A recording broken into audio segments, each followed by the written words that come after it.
Thank you so much, because you say that empowering young generations is a big step. And actually, as a young person, after listening to Ben's presentation, I really want to trade. For sure. Yes. So, ladies and gentlemen, we have just listened to the Ben from AAX presentation about digital asset. And for those who has just come, welcome back to the Vietnam Blockchain Summit. We are here at the largest and the most high-profile Vietnam blockchain event right here in the capital city of Vietnam, Hanoi. So thank you so much for joining us. And okay, so we are ready for the panel discussions coming up next. In this world of blockchain, one of the biggest questions have been asked is that, what is actually the real world use for BTC? Is that digital money? Is that a new gold? Is that a new medium of exchange for black market? And honestly, for a lot of people in Vietnam, speculations for Bitcoins, for BTC are real. And blockchain technology somehow, they think of for speculations. But for us, we think that that isn't necessarily a bad thing. The question here is that how can we bridge the gap between speculations and the fundamental values of BTC, of blockchain technology? And we have an amazing panels waiting in the backstage, ready to come to the stage, saying hi to everyone. And may I present to you, and it is also my honor to welcome to the stage our total of 6 panelists who will answer this question for us. First of all, our moderator, please welcome Editor-in-Chief from Cointelegraph, Ms. Christina Connor.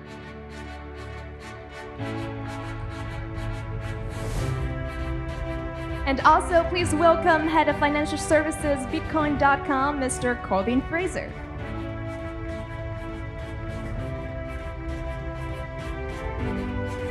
Our next panelist is CEO and co-founder from CoinWeb, Mr. Toby Gilbert.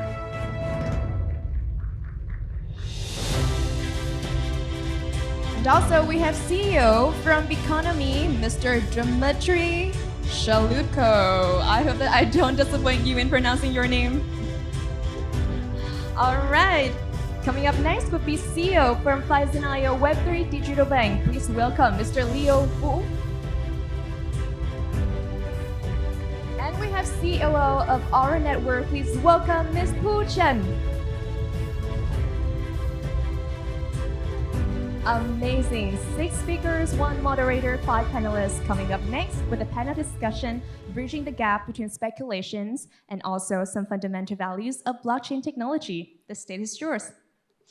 Thank you so much for this wonderful presentation. I'm really honored and happy to be here. Thank you very much for the organizers to bring forward this very important topic.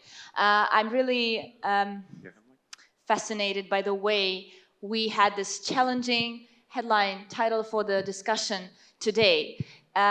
So I'm not a fan of pitchy presentations as introductions. So I would love to start this panel in asking you all one question.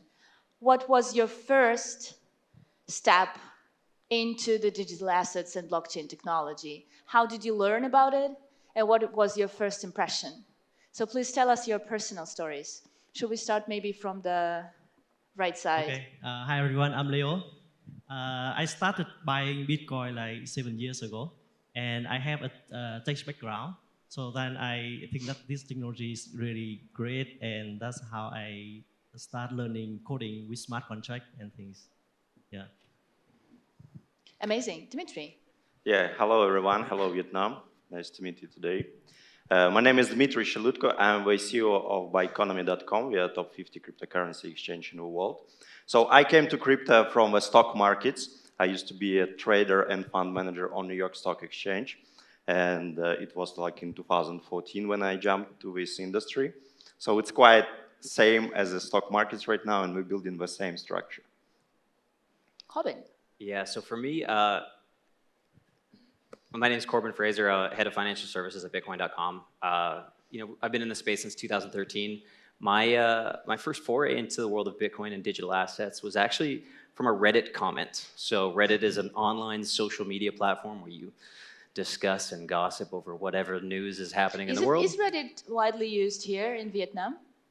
Sorry? Is Reddit widely used here in Vietnam? Yeah. Yes? Okay. Yeah, so basically my experience was I'd said something very intelligent, which occasionally happens, and I actually received a tip in Bitcoin on it was a platform called Change Tip, and it was a Tip for words. it was a tip for basically I said something clever. Someone gave me some free BTC. It was like $5 at the time. It eventually went up, but it was one of those first like what just happened. Someone sent me money over an internet forum where I said something clever, and that was kind of the first foray into like digging into what Bitcoin is and you know what digital assets can do for the world. Amazing story. I like it a lot. Thank you, Corbin. Let's move forward. Toby. Hi, I'm Toby Gilbert. I'm the CEO of CoinWeb and OnRamp. We are a layer 2 cross-computation platform, effectively where we build the pipelines, the pipes for blockchain.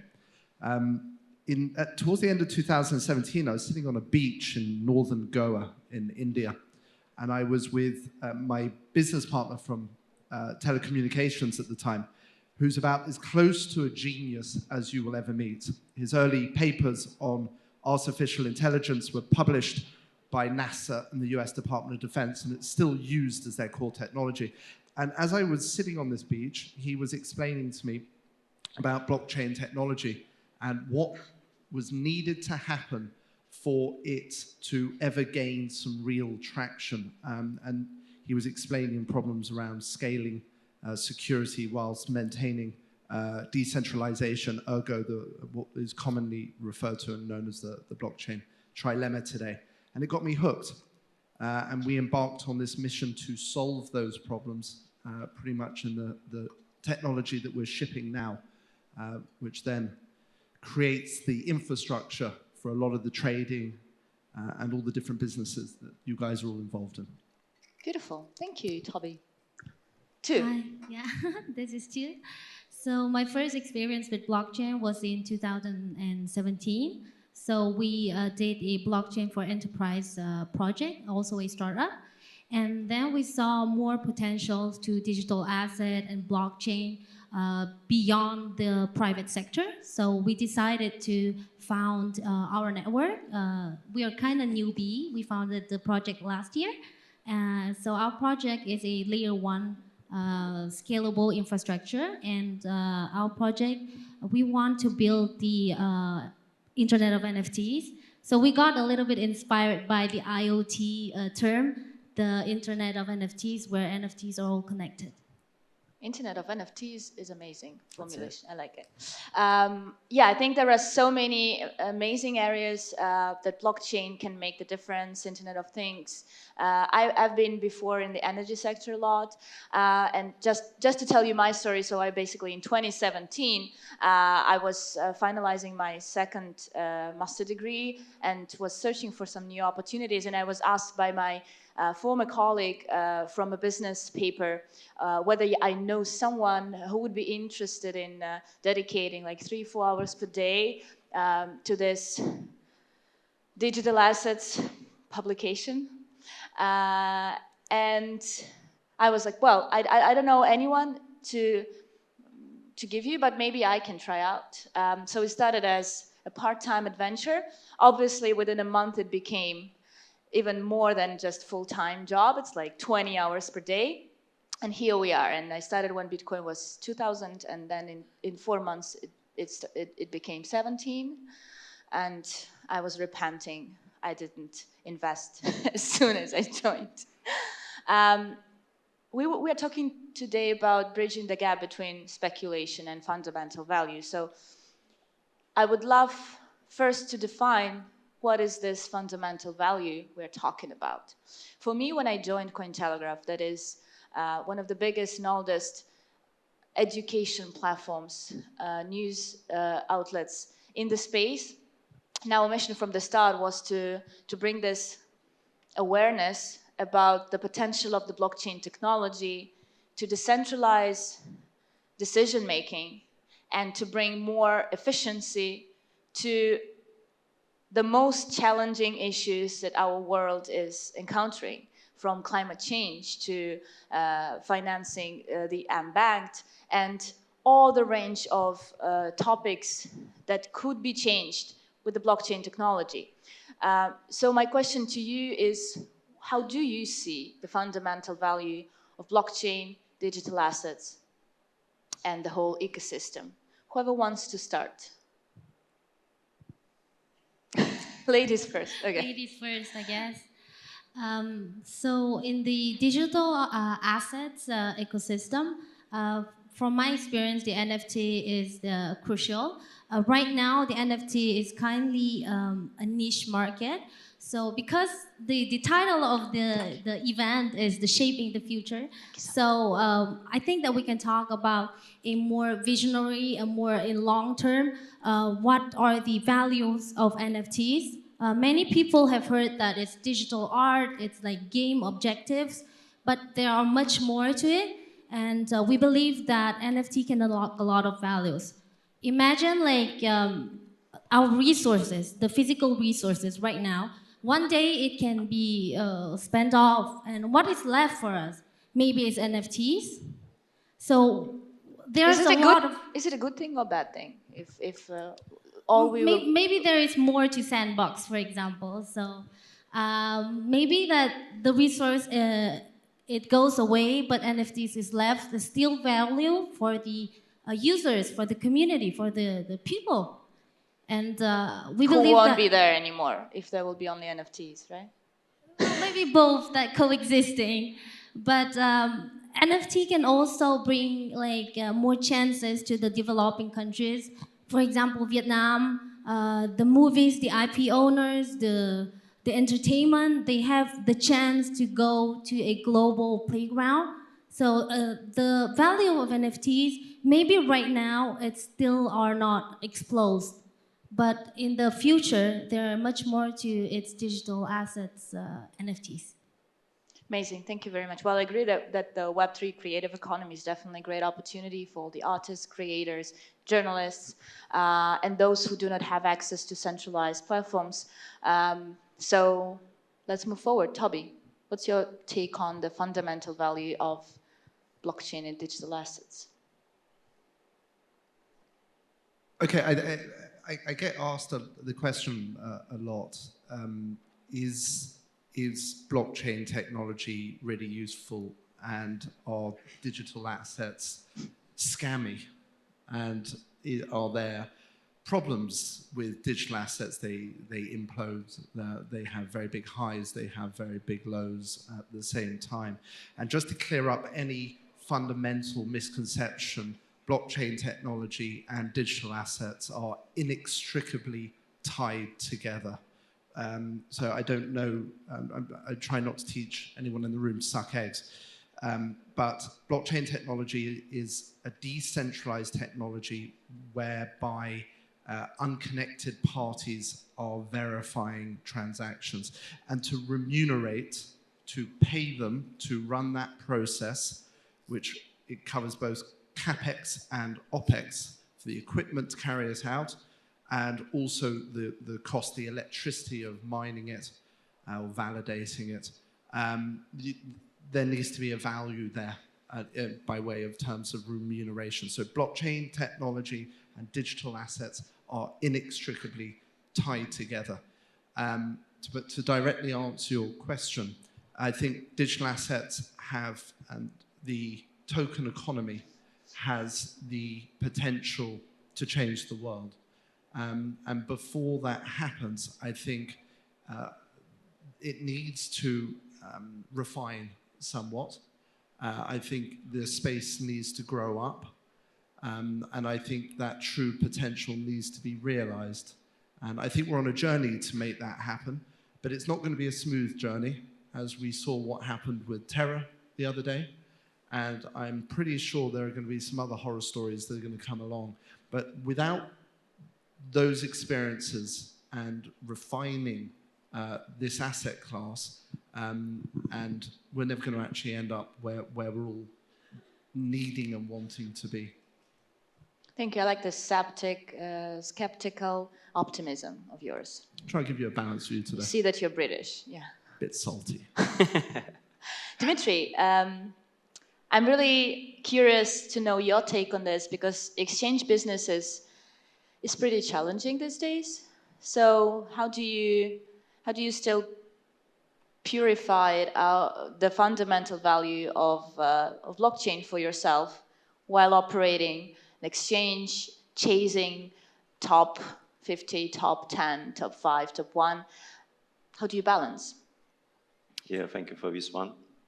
So I just came from Dubai, and the main topic of all events was Web 3.0. So the main things what happening around Web 3.0, what all just talking, but don't understand really what means for all over the world. And really, this technology, this new generation of technology, is a huge value for the whole blockchain and digital assets world. And as cryptocurrency is as a digital asset exchange, of course, we providing opportunity to join this world, and we using blockchain as it is much as possible, because we providing availability to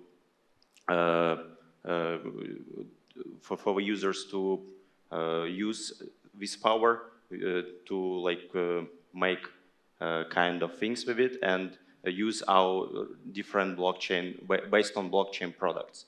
So of course this is a huge challenge, because it's just couple cases what go deeply inside of blockchain. But for me, a general value of a blockchain itself, it's supposed to be outside of crypto business, and we should see it outside and in all spheres of economy in the country. So in my opinion, that's why many governments still not strict about blockchain acceptance and using this technology as much as possible, because we really don't understand how to use it. Even sometimes we just have had in some rumors or like trying cases where how blockchain can be used in some spheres, like wine tracking or like weather tracking, oracles, something like that. So this is just not mass adopted right now, and that's why governments mostly can't see the huge fundamental thing what going above, going inside of this technology. Of course, we as experts in this field, we totally understand it. That's why we working hard from a long time until now about promoting this technology, about adoption of this. So I think we're going well, and we believe on it, what in 5-10 years, mass adoption of this technology must be on the government levels. And we have a great examples. For example, couple countries already were moving forward in this, like Singapore, like Dubai. It's mostly city countries, but way small about decision making, where government smart enough to provide opportunity for the people to use this technology. And that's why we're leading the whole digital asset and blockchain world further. And with time, after 10-year period, for sure we'll be we're general leaders of this industry, and other countries just will accept it. You mentioned a very important point about mass adoption. So, Corbin, my question to you would be, do you think that the fundamental value of blockchain is dynamically changing since we started as a small community and while we are moving toward mass adoption? What are the differences? And obviously, I'm interested to learn whether you are Bitcoin maximalist or alt digital asset maximalist. That's a good word. Yeah, I mean, for me, there's always this core part of digital assets and Bitcoin and blockchain, and that comes down to there's an old saying in the Bitcoin world, which is like, bank the unbanked, unbank the banked.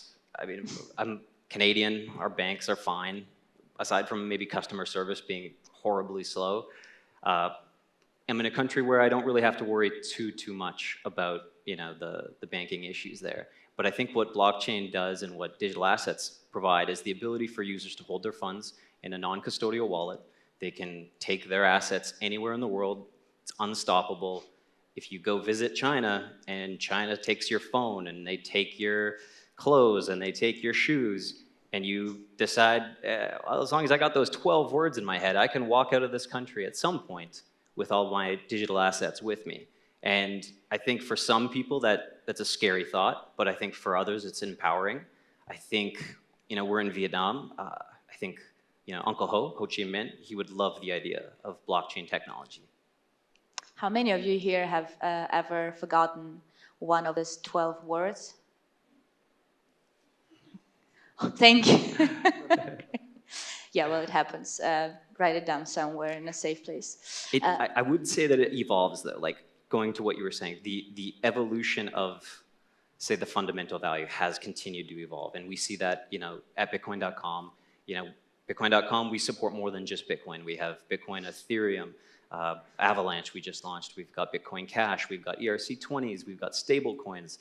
And I think any digital asset company needs to be flexible. And I think the maximalist position of many Bitcoiners is too hard-lined. I think, it would be like being a VHS maximalist. There's no people like holding down the fort for VHS. I think technological progressivism is a good thing. New flavors of digital assets and blockchain will come with each iteration and each cycle, and that's a good thing. And I think that's going to bring about more utility and more fundamental value, be that through NFTs, be that through e-ticketing, be that through lending, borrowing protocols and smart contract opportunities. Like, we're in a very unique and I'd say very inspiring position to be able to be at the forefront and support more of the exciting things going on in this industry. I'm very impressed by the exciting things happening in this wonderful country. So Leo, could you please give us a take from the Vietnamese perspective on what is the value that the blockchain is offering for the country and for you in particular? Yeah, I think for emerging countries like Vietnam, the Philippines, and Brazil, like for the first time, people can really use digital finance. So it's going through a very easy to understand and familiar forms, which is gaming. So we have GameFi, and user kind of invest to buy some items, and hopefully the price will go up and sell. But I think for the long run, that model is not sustainable. And the good thing is now in Vietnam, blockchain companies and also GameFi projects, they are changing quite fast. So they really want to build something that people want to play.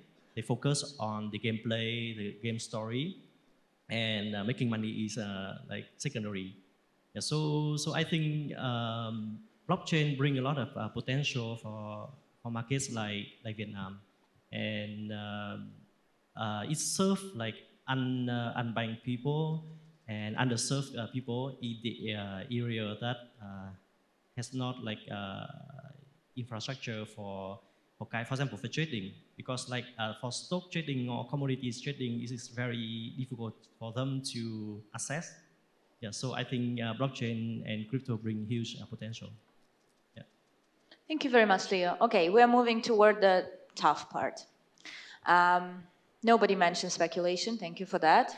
But this is definitely I'm pretty sure every one of you has had something to do with someone who revealed to be a speculator.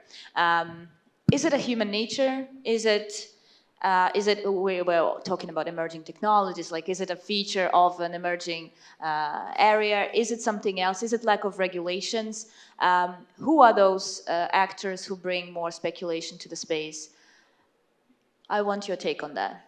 Dmitry, you are with exchanges. I think exchanges are having issues with speculating on liquidity, on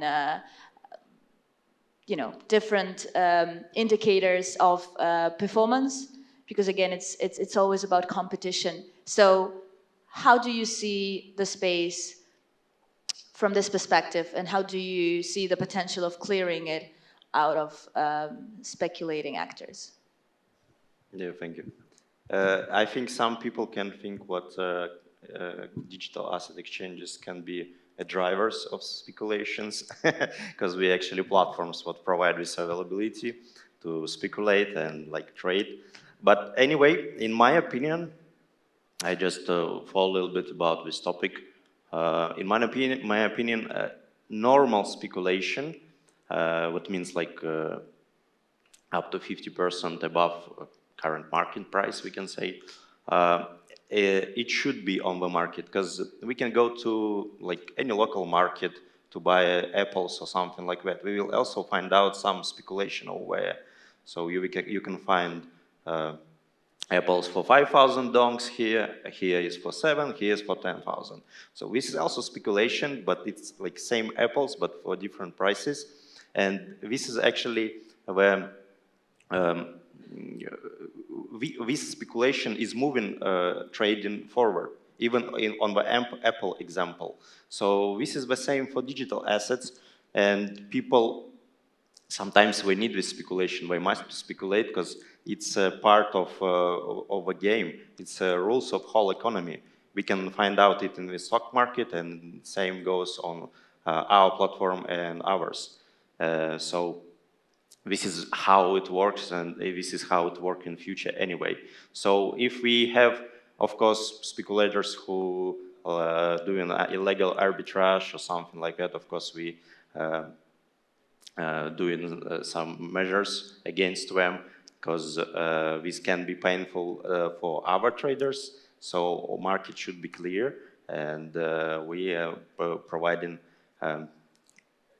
very clear and transparency situation for all people, so we can join markets and with trust and without expectations what they can like blow away their wealth. So in my opinion, I'm voting for the normal and healthy speculation in any sector, even in digital asset sector, it must be. So this is how this sector also surviving, because without it, I'm telling again, it will be not just interesting for the people, because also this speculating factor is a part of further development, because with this part of speculation thing, actually this is how company grows, and this is how people's wealth grows. So it must be anyway. Very interesting perspective. Toby, I see that you want to share something. I think this is a really, really important question. I think we are in an urgent rush against speculation. I think it is one of the biggest challenges and dangers that is presented within digital assets today. Digital assets are unregulated.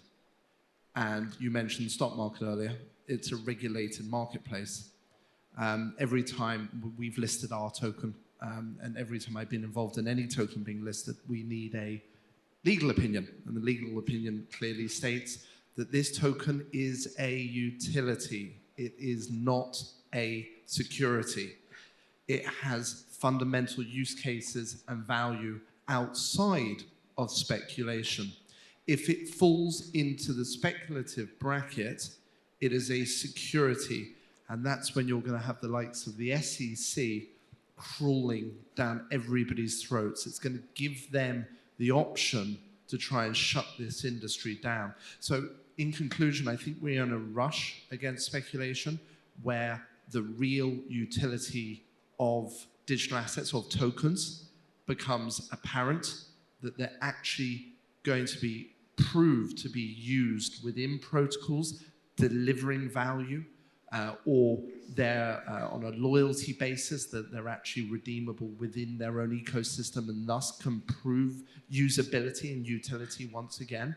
But I think we are on borrowed time if we think that we can maintain or carry on driving towards mass adoption, because the States and Western countries are going to be a major part of that, especially when it comes to fiat rails and enabling the liquidity in and out of digital assets.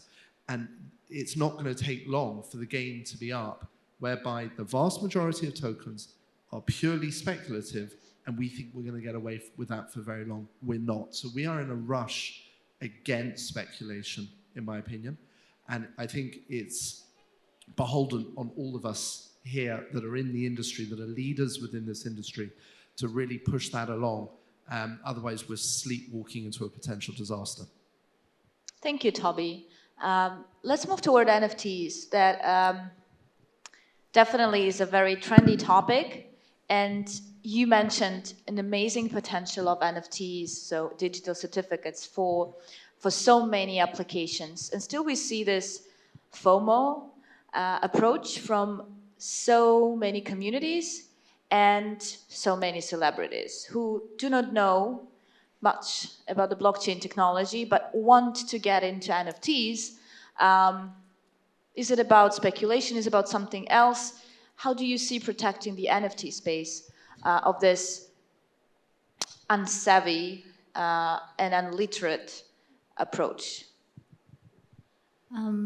For the speculation or the celebrities or influencers who support the NFTs because of speculation, is because firstly, they see the value of NFT is intrinsic, but the value of NFT is extrinsic. So it's totally different. For example, a digital art, we don't see that it doesn't have any intrinsic value. But NFT deliver the community and the users others values. For example, you have access to the private clubs, private events. You have proof of ownership that is unique, and you are the unique owner. And then, of course, there comes the royalties, the benefits that unlocks also the economic values for the owners. But yeah, I think that it's How do you define the intrinsic value? I mean, I'm interested in it's a very interesting take, but I still think that there are NFTs with intrinsic value. So I'm really curious to know how do you consider intrinsic value? Intrinsic value is that the NFTs, without trading or without on the market, it has a certain value. For example, a digital art that someone is artist who draws, I can draw it and then I can evaluate and I put it on OpenSea, for example. So alone, not on OpenSea, it's just a scratch. But the extrinsic value is that the value it delivers to users without putting it on a marketplace. Okay. Well, as far as I know, there are also NFTs that are created pieces of art for the NFT. So in this case, maybe we still speak about intrinsic value of those objects. Anyway, interesting perspective. Yes. Please continue. Yes. Okay. I think that the NFTs, both with the physical object of a painting, for example, that has an intrinsic value. That is a little bit different then, in that case. So how do we protect the space of speculation? Yeah, to protect users, I think that firstly, they have to understand the value of NFTs. So a lot of people, they don't, for example, a digital asset project, they just, okay, there are a lot of metrics to try to value the digital assets. But majority of people don't look at, for example, the on-chain data or the engineering behind the project. What are the builders are building? Why are they building it? And who is gonna use what they are building? And how are the community look at that kind of project? So a lot of value of the NFTs project rely on behind it. Like many people like Reddit, we just mentioned, why a lot of people look at GitHub, why a lot of people search information on Discord instead of the traditional platforms. So if you want to evaluate something that is new, that is non-traditional, you have to find the non-traditional methods to do so. Okay, this brings me to my favorite topic of education that Ben before mentioned. Okay, so how do we educate ourselves? I know that you, Colbin, are also working. It's appreciation sign, right? Of course, of course. You're working also on information platform. Yeah. So how do we create this new platform for Web3, for blockchain, that provides even more authentic resources than Reddit, Discord, and GitHub? Yeah, I mean, from my end, it seems like there is this requirement that I think the industry needs to take, which is to really lean into the utility, lean into the reward aspect, and really level up users from Bitcoin into Web3 and DeFi.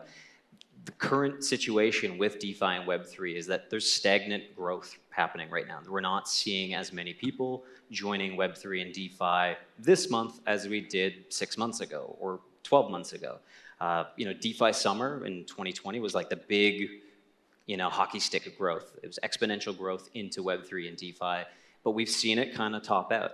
And I think what's going to happen over the next cycle is that people are going to naturally gravitate back towards Bitcoin. And from Bitcoin, they should be able to find their way safely, securely, into different protocols and different utility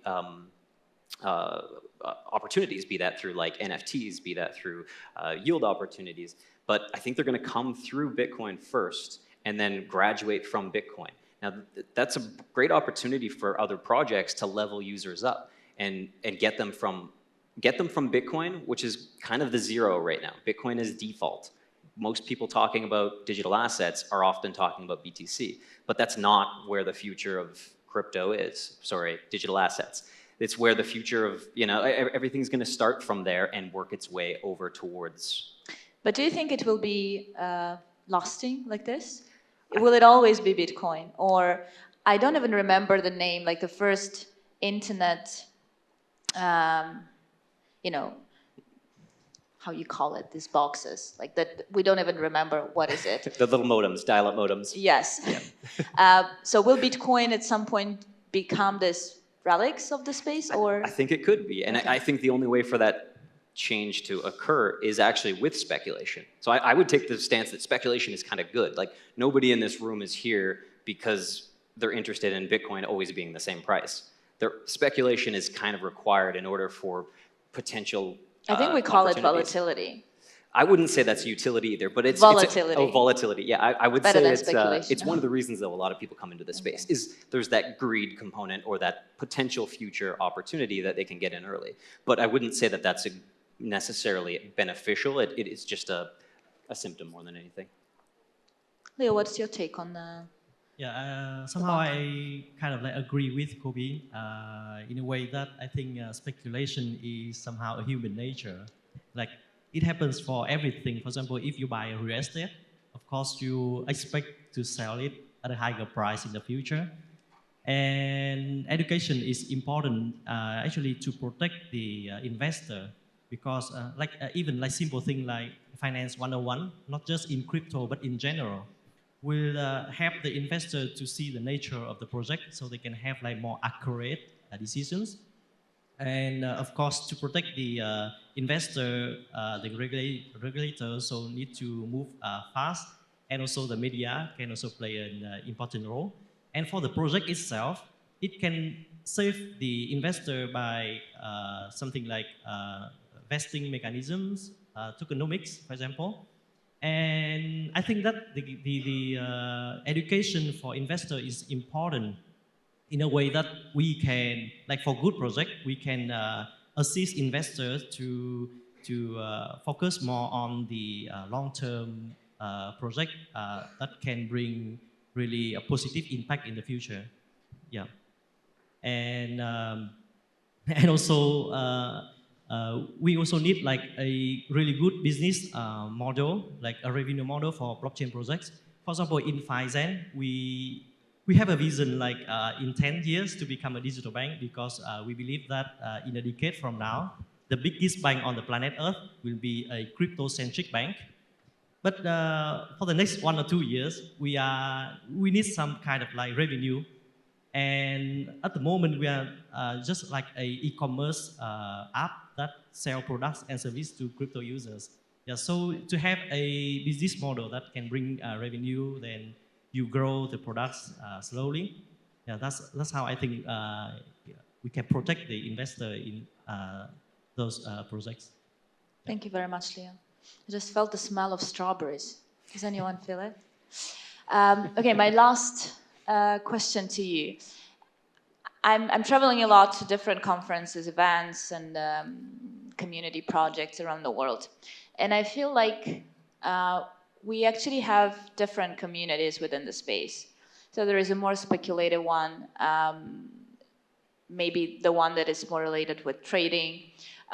There is like geeks community and geeks events where you talk about technology side. There is this discussion about blockchain for good, where maybe people are searching something that they do not understand very well, but they see the value from the socioeconomic perspective. There is governmental and regulations discussion that is taking place, in my opinion, in order to make this step toward fundamental values, not about bridging the gap, but about bridging these communities. So my last question to you is how we as representatives of these communities should go forward and work together to bridge the gap and bridge these islands. 6 minutes, so I guess just small, short thoughts on this. Thank you so much. So my thoughts on this is, despite the price performance, I am still want to focus on the value for the whole community as a whole. It's not just the investors' benefit for speculation, but maybe for the countries, for other countries, for sustainable growth, and like for a lot of things all together. So just the speculation and personal or a small community growth, it's not going to happen, the mass adoption thing. It has to go together. Together. The word is together. Amazing. Let's move forward. Toby? I would say use cases, all the way. Let's try and get people to understand how blockchain technology can touch every or most areas of your life, and then where possible, protocols let's say on a B2B side, and then products on a B2C side, and pushing that out, and then educating people what the underlying engine is that's driving those solutions, I would say. And I think that's where mass adoption will occur, when you actually need to get yourself involved in the digital economy, in the token economy, to drive all those different products and protocols. What's the best way to communicate use cases? I think that really depends on a product level. By way of example, if I take a loyalty token, what's the difference between a loyalty token and a loyalty point? Just very briefly, if it's a token that has defined supply with a decentralized issuer at hand, then it has value retention.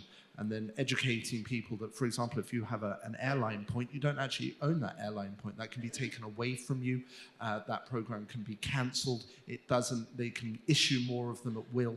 But if you have an airline token with a defined supply that you actually own in a non-custodial wallet, for argument's sake, let's say, then that simple switch between the point and the token delivers value retention.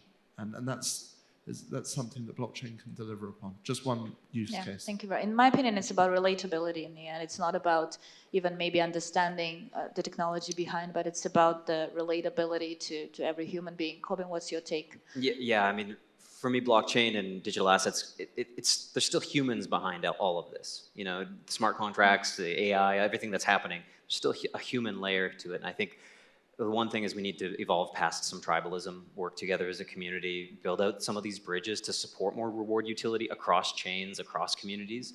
And I think, you know, what we're doing at Bitcoin.com, we're building out our own reward utility token. It's a loyalty point that people can use to, you know, onboard from Bitcoin into more cryptocurrencies.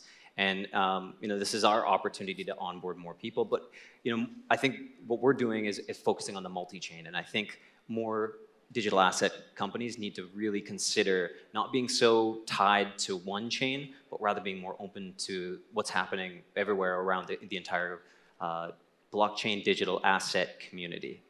Yeah. Thank you. So humans and community. Dimitri. Yeah. Here I'm voting for the educational part, first of all.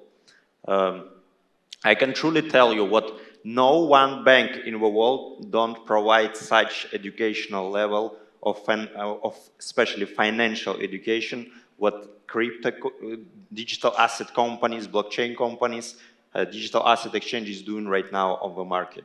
Each digital asset exchange right now is a small institute with a lot of videos, with a lot of educational part. So we provide information not about digital assets only, we provide information about financial education. So I think the future is here. This is how we can connect people, connect different masses of geeks, different masses of speculators and professional traders with educational part and cases of practicing of these educational things. For example, all of the projects making hackathons, all of the projects making giveaways. This is for traders and speculators, hackathons for geeks, and many other activities for the people and different-minded people. And in my opinion, there is no any huge right now physical and online university what provides special blockchain education for the people. So since it started to be in any country, like big physical building with physical and online courses, since that time we can say what blockchain in hard development and it's in mass adoption worldwide. So maybe Biconomy in the future, I just get this idea, maybe in the future we will build this huge university to educate people. So where will it be? When? Where? Where? Probably Dubai. Okay. And maybe some outlet or like office will be in Hanoi. We will see. So education is the key. Is the key for uniting of the people and involvement of the people to crypto, to digital asset and blockchain space. Thank you, Dimitri. So education. Leo, what's your concept? Yeah, I agree with Toby in use case. So we really need to bring cryptocurrency to real life, like using crypto, paying for things, go travel, and do a lot of things with crypto in real life. And yeah, speculation, I think we admit that it's a human nature, and we see the same pattern like 23 years ago with internet, right? We also had .com bubble, so people just jump in to make money. And that's why we are here. We have blockchain companies, we have talents and investors around. Yeah, so I think that the market will balance itself. And normally developers, they move faster than regulators. Yeah. Amazing. So faster, education, humans, use cases, all together. Thank you very much. A round of applause for this wonderful panelists.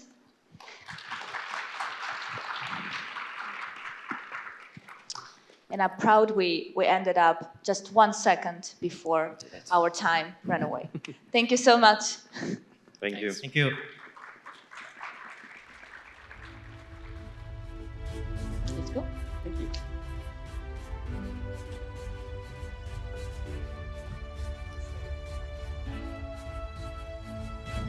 Thank you. Thank you very much, our fantastic panelists, for the previous panel discussion. It is so amazing to listen to the different stories of our panelists, how they have their first encounter with blockchain technology. And it is crazy to think that we are all here in this room, but we are coming from different countries, we are having different backgrounds, we are working in different industries. But blockchain is something that connects all of us together with the shared values, with the fundamental values, and that just shows how impactful blockchain can be on the people's life on a national and international scale.